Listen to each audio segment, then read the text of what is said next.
Diversity affects me in my everyday life. It affects every member of society. One of the things we need to realize about diversity, it's a part of our existence. So we can't just wave the magic wand and diversity disappears. Diversity to me means acceptance. Diversity encompasses multiple different things to me, going from ethnicity, color, gender, race, orientation, so it covers a lot of things for me. Well, to me, diversity means that it's like different people in an area and all coming together culturally and with different aspects and learning about each other. Okay. Yeah. My name is Erin Davies. I'm at SUNY Brockport here today for part of the Diversity Conference. My car is on display. It's called the Fag Book. It's very colorful. It's like the gayest car in the universe. Gets a lot of attention.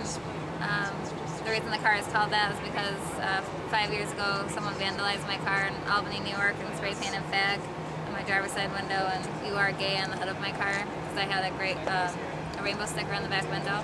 My car was gray and they used red spray paint. So I left the graffiti on my car for a whole year to raise awareness about these things happening. I think a lot of times people think this type of thing doesn't happen because you never visually see it, because your first inclination is just to erase it and you don't want to have to like deal with that or have to see that, or you just want to like move on. So I decided to do the complete opposite of what a normal person, normal situation, how it would be handled.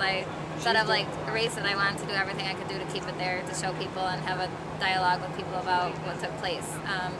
So just driving the car around like that, it affected the general public wherever I happened to be with my car, whether it was parked somewhere, people thought it just happened. People kept trying to erase the graffiti off my car. But I don't really feel like, in general, people mean to be racist, if they are. But they tend to be by their actions. So, like in theory and in general, people don't try to be racist.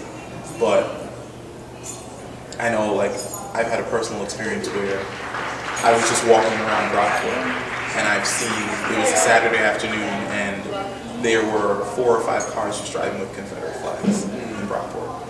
And I'm just like, I didn't even know people still owned Confederate flags. Yeah. So it's just like, in theory, I think that people like to say that they're not racist and like they can have friends that are like from multi-ethnic backgrounds. But then again, they'll still go home and they'll still have their Confederate flags. I do believe that students can find their voice through diversity initiatives like a conference. It's an opportunity for students to be engaged in true leadership experiences that will impact their lives as future professionals.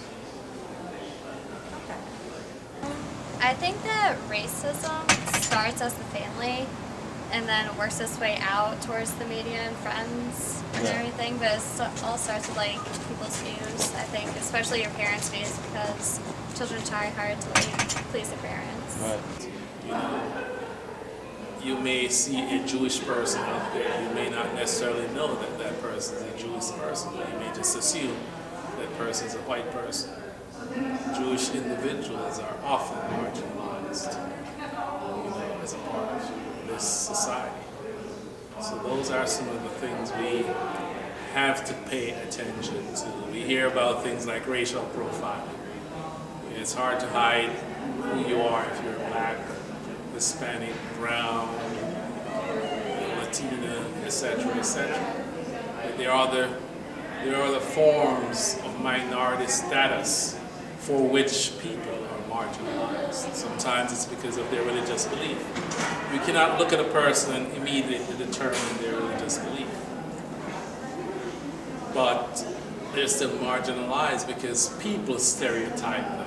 They put them into a category just based on how they look. Well, yes. Do you believe that will ever end? Because it's kind of an impossibility, I would think. But the goal is to always strive for change. We advocate for change not necessarily because we are going to realize change, but because we hope that whether our generation or some generation to come will benefit from